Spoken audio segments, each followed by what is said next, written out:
Здравствуйте, меня зовут Шрутидхара Хайнари, и я собираюсь прочитать асsamский перевод Турецкая крепость. ব্ৰেষ্টৰ দুৰ্গ ব্ৰেষ্টৰ দুৰ্গটো একেবাৰে সীমান্তত অৱস্থিত। ফেচিবাদী জাৰ্মানীয়ে যুদ্ধৰ প্ৰথম দিনাই দুৰ্গটো আক্ৰমণ কৰিছিল। পিছে ফেচিবাদীসকলে কোনোপধ্যেই ব্ৰেষ্টৰ দুৰ্গ জয় কৰিব নোৱাৰিলে। সেয়ে সিহঁতে চাৰিওপিনৰ পৰা দুৰ্গৰ সোঁৱে বাৱেৰে আগুৱাই ব্ৰেষ্টৰ দুৰ্গক বহু পিছত এৰি থৈ আগবাঢ়ি গ'ল। ফেচিবাদীসকলে ইতিমধ্যে বহুখিনি আগবাঢ়িছিল। মিন্স, ৰিগা, লভভ আৰু লুটস্কত তয়াময়া যুদ্ধ, কিন্তু বহু পিছত আত্মসমৰ্পণ নকৰাকৈ থিয় হৈ ৰ'ল ব্ৰেষ্টৰ দুৰ্গ। বীৰসকলৰ বাবে এয়া আছিল অতিকৈ কঠিন সময়। এতিয়া দুৰ্গৰ ৰক্ষকসকলৰ বাবে সা সুবিধাৰ অভাৱৰ পৰা আৰম্ভ কৰি খাদ্যৰ অভাৱ আৰু লগতে পানীৰো অভাৱে দেখা দিলে। বোগ নদী মুখাভেজ নদীৰে আৱৰি ৰখা ব্ৰেষ্টৰ দুৰ্গৰ চাৰিওফালে পানীৰ অভাৱ নাছিল। চাৰিওফালে নদী, কেৱল মাথো পানী নাই দুৰ্গত। পানীবোৰ যেন একুৰা জুইৰ তলতহে আছিল। নিজৰ প্ৰাণতকৈও পানীৰ টোপাল আছিল বহুমূলীয়া। পানী পানী পানী পানী বিচাৰি হাহাকাৰ অৱস্থাৰ সৃষ্টি হৈ থকাৰ মাজতে এজন সাহসী সৈনিকে খৰখেদাকৈ নদীলৈ বুলি লৰ দিলে। পিছে পানীৰ কাষ পোৱাৰ আগতেই সৈনিকজন মাটিত ঢলি পৰিল। শত্ৰুৰ গুলীত সেই সাহসী সৈনিকজনৰ মৃত্যু হ'ল। সময় বাগৰিল। দ্বিতীয় এজন সাহসী সৈনিকেও আকৌ এবাৰ পানীৰ বাবে আগবাঢ়িল, কিন্তু আগৰ দৰে দ্বিতীয়জন, তাৰ পাছত তৃতীয়জন সাহসী সৈন্যও নদী পোৱাৰ আগতেই শত্ৰুৰ গুলীত নিহত হ'ল। ইয়াৰে কিছু দূৰৈত মেচিন গান চালক এজনে গুলী চলাই থকাৰ মাজতে হঠাৎকৈ তেওঁৰ গুলীচালন বন্ধ কৰিবলগীয়াত পৰিল। ইমানকৈ ব্যৱহাৰ কৰাৰ বাবে মেচিন গানটো গৰম হৈ পৰিছিল। এতিয়া মেচিন গানটোকো মাত্ৰ প্ৰয়োজন আছিল পানীৰ। মেচিন গান চালকজনে লক্ষ্য কৰিলে যে যুদ্ধৰ উত্তাপত পানীবোৰ ইতিমধ্যে শুকাই গৈছে। ইয়াৰ উপৰি মেচিন গানৰো দেখোন আৱৰণবোৰ খালী হৈ গৈছে। বোগ নদী কিমান দূৰত আছে চাবলৈ বুলি তেওঁ নিজৰ সোঁৱে বায়ে চালে। যি হয় হ'ব, এই ভাবি তেওঁ মাটিত সাপৰ দৰে পেটটো পেলাই চুচৰি চুচৰি পানীৰ ফালে যাবলৈ ধৰিলে। লাহে লাহে পানীৰ পৰা দূৰত্ব কমি আহিল। এতিয়া তেওঁ নদীৰ পাৰৰ তেনেই কাষত। মেচিন গান চালকজনে নিজৰ হেলমেটটো হাতত ল'লে। হেলমেটটোকে পানী কঢ়িওৱা বাল্টিৰ দৰে কৰি তাতে অলপ পানী ভৰাই ল'লে। তেওঁ আকৌ সাপৰ দৰে বগাই বগাই দুৰ্গলৈ উভতি আহিল। লাহে লাহে আগবাঢ়ি তেওঁ সতীৰ্থ সৈনিকবোৰৰ কাষ পালেহি। শেষত তেওঁলোকৰ তেনেই কাষ পোৱাৰ লগে লগেই সতীৰ্থসকলে তেওঁক তুলি ধৰিলে। তুমি আমাৰ বাবে পানী আনিছা? তুমি এজন বীৰ। সৈনিকসকলে হেলমেটত থকা পানীখিনিৰ ফালে চালে। আটাইয়ে পিয়াহত আতুৰ। পিছে সিহঁতে নাজানে যে মেচিন গান চালকজনে সেই পানীখিনি আনিছে মেচিন গানত দিবৰ বাবেহে। সিহঁতে অপেক্ষা কৰি গ'ল। হয়তো সৈনিকজনে এতিয়া সিহঁতক এচুমুক পানী দিব, অন্তত এচুমুক। মেচিন গান চালকজনে লগৰ সৈনিকসকলৰ শুকাই থকা ওঠ আৰু উত্তপ্ত হৈ থকা চকুবোৰলৈ চালে। আহা, মেচিন গান চালকজনে সিহঁতক উদ্দেশ্যি ক'লে। সৈনিকবোৰ আগবাঢ়ি আহিল, কিন্তু হঠাৎ পাছফালৰ পৰা কোনোবাই কৈ উঠিল, ভাতৃসকল, এয়া আমাৰ নহয়, আহতসকলৰ বাবেহে বেছি প্ৰয়োজনীয়। সৈনিকসকলে এই কথা শুনাৰ লগে লগে ৰৈ গ'ল। অৱশ্যে আহতসকলৰ বাবে, নিশ্চয় নিশ্চয়, বেছমেণ্টলৈ লৈ যোৱা। তাৰে মাজৰ এজন সৈনিকক বেছমেণ্টলৈ পানী দিবৰ বাবে পঠোৱা গ'ল, য'ত আহতসকল পৰি আছিল। ভাইহঁত, পানী, সৈনিকজনে ক'লে।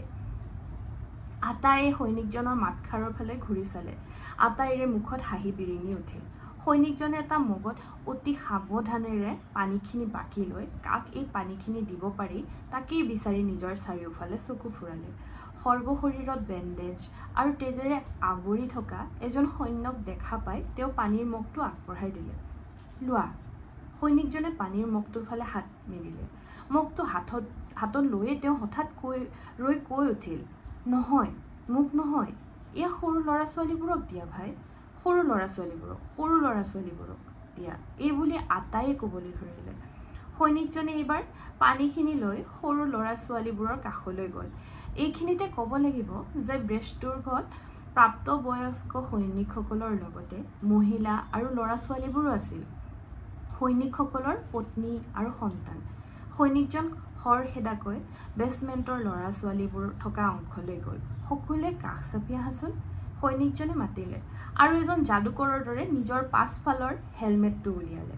সৰু ল'ৰা ছোৱালীবোৰে দেখিলে হেলমেটত পানী। পানী!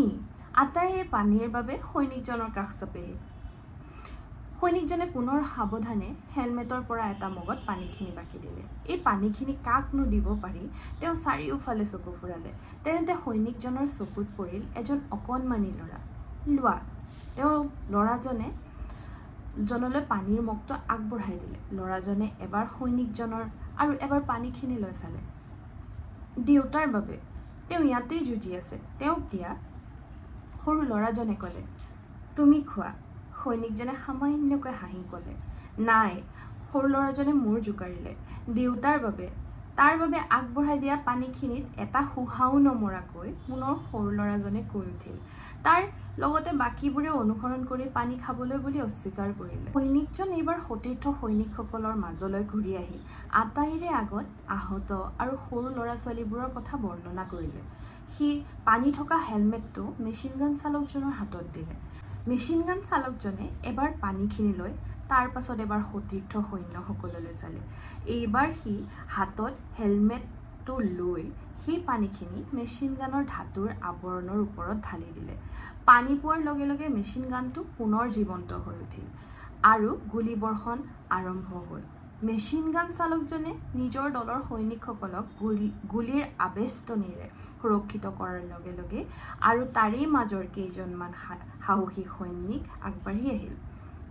তেওঁলোকে ভোগ নদীৰ অভিমুখে চুঁচৰি আগবাঢ়ি গ'ল, যিটো মৃত্যুৰ অভিমুখে আগবাঢ়ি যোৱাতকৈ কোনো গুণেই কম নাছিল। ইয়াৰ মাজতেই বীৰসকল পানীৰ সৈতে উভতি আহিল। তেওঁলোকে এইবাৰ সৰু ল'ৰা ছোৱালী আৰু আহতসকলক পানী দিলে। ব্ৰেষ্টৰ দুৰ্গৰ ৰক্ষকসকলে অতি সাহসেৰে যুঁজি থাকিল। পিছে ক্ৰমান্বয়ে তেওঁলোকৰ সংখ্যা তাকৰীয়া হৈ আহিল। আকাশৰ পৰা বোমাবৰ্ষণ আৰু কামানেৰে গুলীবৰ্ষণ চলি থাকিল। ফেচিবাদীসকলে ৰৈ আছিল, হয়তো যিকোনো মুহূৰ্ততে সিফালৰ পৰা শুভ্ৰ পতাকা দেখা পাব। হয়তো সিহঁতৰ ওচৰত প্ৰাণ ভিক্ষা কৰি আত্মসমৰ্পণ কৰিব। সিহঁতে কেৱল মাথোঁ অপেক্ষাহে কৰি ৰ'ল। অথচ অন্য দিশৰ পৰা আত্মসমৰ্পণৰ কোনো ইংগিত দেখা নগ'ল। কোনেও সিহঁতৰ ওচৰত প্ৰাণ ভিক্ষা নুখুজিলে। দুৰ্গ ৰক্ষাৰ বাবে ৩২ দিনলৈ যুদ্ধ চলি থাকিল। মই মৰিম, কিন্তু মই আত্মসমৰ্পণ নকৰোঁ। হে মাতৃভূমি বিদায়! দুৰ্গৰ অন্তিম ৰক্ষকসকলৰ এজনে বেয়নেটেৰে দেৱালত লিখি থৈ গ'ল। এয়া আছিল বিদায় বাৰ্তা, কিন্তু যেন এক শপত বাক্য। সৈনিকসকলে শেষলৈকে সেই শপত ৰাখিলে আৰু কোনোপধ্যেই শত্ৰুৰ আগত আত্মসমৰ্পণ নকৰিলে। ইয়াৰ বাবে দেশবাসী সেই বীৰসকলৰ ওচৰত নতশিৰ। হে পাঠক, আহক আমিও কিছু ক্ষণৰ বাবে মৌন হৈ নতশিৰে সেই বীৰসকলৰ প্ৰতি শ্ৰদ্ধা জনাওঁ।